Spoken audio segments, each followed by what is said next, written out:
모든 고통도 내 앞에 온 인연에서 비롯되는 것이고, 모든 행복도 내 앞의 인연과 어떻게 살아가느냐에 따라 달리 나타난다는 것이지. 내 앞의 인연은 아쉬워서 찾아온 인연이 있는가 하면, 내가 아쉬워서 찾아갈 때 이루어서 맞이하는 인연이 있는 거예요. 두 개의 차원에서 우리는 우리의 삶을 살아가야 하는 것인데, 가장 중요한 건 아쉬워서 찾아온 인연을 맞이하는 나는 이로운 운용주체라. 그의 아쉬움을 채워주지 못하는 만큼의 그와 나의 문제는 일어나기 시작한다는 얘기지.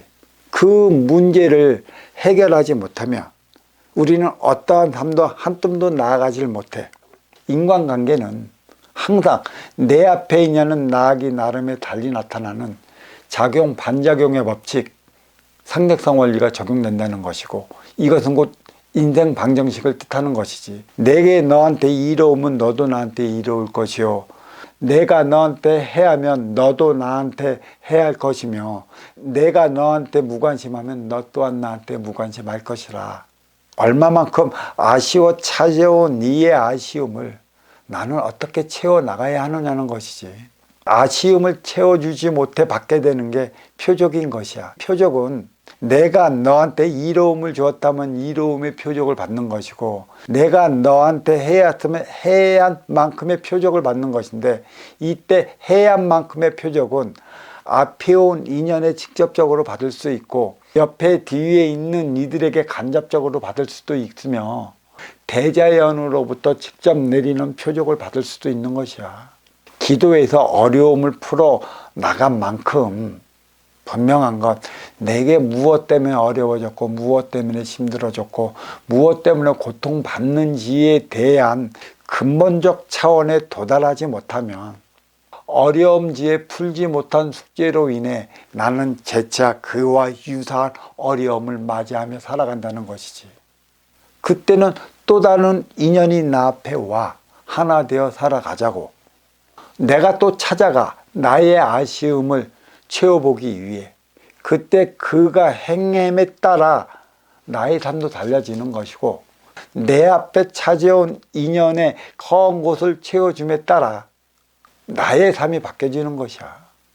행복의 차원은 내 앞에서 벌어지는 일을 얼마만큼 바르게 처리할 수 있느냐에 따라 달리 나타나는 것이고, 바르게 처리하지 못한다는 것은 내 앞의 인연과 하나 되어 살아가지 못한다는 것이야.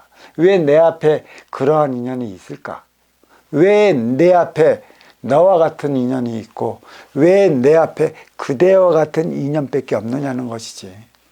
사랑은 기도로 말미암아 불살라지는 게 아니야. 사랑의 깊이는 이기와 이기가 만나 이타로 승화될 때 그 아름다움이 꼽히는 것이지. 이타로 승화되는 그 아름다움은 먼저 주고 후회 받는 행위에 달려 있고, 먼저 주고 후회 받는 행위에 달려 있다는 것은 누가 맞이하는 이로운 자이고 누가 찾아가는 아쉬운 자인가 대한 분별을 바로 쓰면 사랑의 깊이는 알 수 있을 것이야. 하지만 천부경에서 밝히는 삶은 행복을 위한 것이지. 이기와 이기가 만나 사랑하게 됐다면 이기와 이기를 이타로 승화시켜 너와 내가 하나 되어 살아갈 때 영위하게 되는 게 행복인 것이고, 삶의 궁극은 행복에 있다라는 얘기지. 이기와 이기가 만나 사랑하는 것은 내 욕심으로 인해 하게 되는 게 사랑이야. 사랑은 누구나 다 할 수 있지. 어느 곳에서나 다 할 수 있는 게 사랑이지만, 이기와 이기가 만나 이타로 승화될 때 맛보는 차원이 행복이고, 그 행복이 인생인데, 이 행복은 누구나 영위할 수 있는 차원은 아닌 것이지. 지금까지 인류는 업그레이드 시대까지는 사랑을 위해 살아왔어. 사랑하며 살아가고자 살아왔대도. 하지만 업그레이드 시대 이후에는 후천 시대다. 사람들과 사람처럼 살아가기 위한 시대를 맞이하여 행복을 영위하지 못하면 우리의 삶은 치우쳐 늘상 더 어렵고 힘들고 고통스러울 수밖에 없어. 그렇다면 여기서 행복을 볼 것은 이기와 이기가 만나서 사랑하는 게 가르침이라면 이기와 이기가 어떻게 이타로 승화시킬 수 있는 것인가에 대한 이 문제를 풀어나가기 위한 것에 있고, 이 문제를 해결하기 위해 대안을 마련하기 위해 내려진 경이 천부경이고, 천부경은 9987, 80한자로 되어 있지만 80한자에 대한 이 깊이는 전 우주를 덮고도 남음이 있는 큰 차원이야.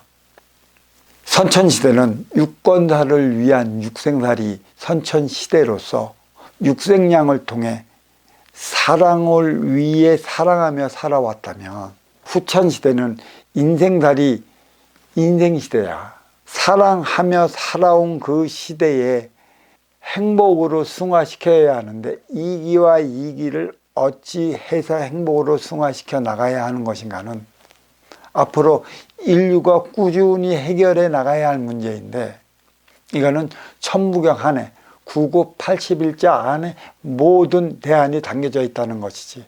이 뿌리 민족은 이러한 대안을 마련할 수 있는 민족이기 때문에 이 민족을 위해 내려진 경이 천부경이고, 천부경은 이 민족만이 해결할 수 있고, 이 민족 중에서도 아날로그 베이비 붐 세대만이 해결할 수 있다는 사실이지.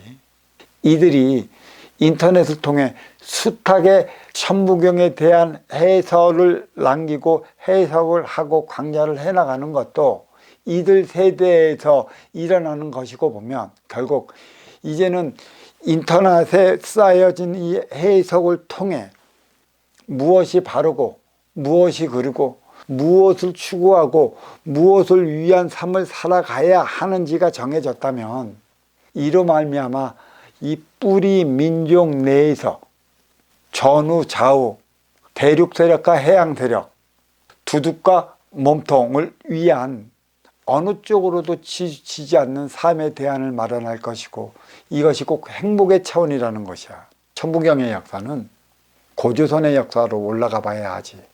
우리가 어느 날 갑자기 고조선을 건국했을까?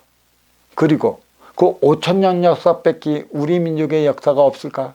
우리 민족은 강단 사학에서 남겨진 유물 유적이 없다 해서 외면당하지만, 이미 우리 민족의 기운은 가지 몸통을 넘어 있는 그 상태의 기운이기 때문에 많은 민족을 어우르며 몸통에서 살아왔고, 어우르며 살아오다가 이로움이 무엇인지 잊어버렸어, 어느 날인가. 그래서 몸통 대륙에서 밀려오다가 밀려왔다라는 것은 쫓기고 쫓겨 왔다가 더 이상 물러나지 않겠다고 결연한 의지를 드러내며 세운 국가가 고조선이지. 고조선을 세우면서 우리는 무엇을 부르짖었냐? 홍익인간 이화세계를 부르짖었어. 널리 세상을 이렇게 하라라는 그 시기에 맞물려, 그 시기 이전부터 우리는 몸통에서 쫓기어 우리 이 땅으로 들어오기 일보 직전이 고조선의 건국이라. 천부경은 이미 육생살이 인간으로 태어나 인생살이 사람으로 승화되어 사람들과 사람답게 살아가기 위해 경이 내려져 있는 상태였었고, 이러한 상태를 아렸기 때문에 건국 이념을 홍익인간 이화세계로 잡은 거였지. 홍익인간, 널리 세상을 이롭게 하라라고 내건 캐치프레이즈들은 세상을 이롭게 살아온 민족만이 내걸 수 있는 캐치프레이즈이고, 감히 어느 누가도 내걸 수 없는 캐치프레이즈가 홍익인간 이념이야. 이화세계라는 것이지. 그러한 삶을 살아왔다가 그러한 삶을 잃어버렸으니, 그러한 삶을 살 때의 영광을 되찾고자 한다면 홍익인간, 세상을 널리 이롭게 살아야 한다는 가르침을 제차 대자연에서 천선민족, 뿌리민족에게 내려준 것이야. 우리는 이거를 모르지. 우리가 왜 기듯 밀려 더 이상 밀려나지 않겠다고 말하는 배수진을 쳐가면서 고조선을 건국했느냐. 결국은 이 고조선도 시간이 문제지 무너지게 되어 있지. 압록강, 두만강을 경계로 한 삼천리 궁수강산 이 땅의 자리에서 우리는 살아가고 있는 것이고, 삼천리 궁수강산 이 땅에서 살아가다가 천부경을 묘양산 석벽본에서 본 최치원이 있는가 하면, 수행자들 간에는 예전이건 지금이건 간에 대자연으로부터 직접 말로써 전해 들은 그러한 수행자들도 부지기수였는데, 그 뜻과 그 깊이를 헤아리지 못하는 통에 우리 민족은 고조선이 패망을 해서 9개 국을 통해 열국시대, 8도의 국가가 세워져 있었고, 다시 사국시대, 4도에서 삼국시대, 3도를 이루어 결국은 남북국시대 2도를 통해 하나된 민족국가 고려를 건국을 했었지. 고려의 건국은 우리 민족이 하나 되어 살아가야 하는 길을 밝히기 위한 것에 있었어.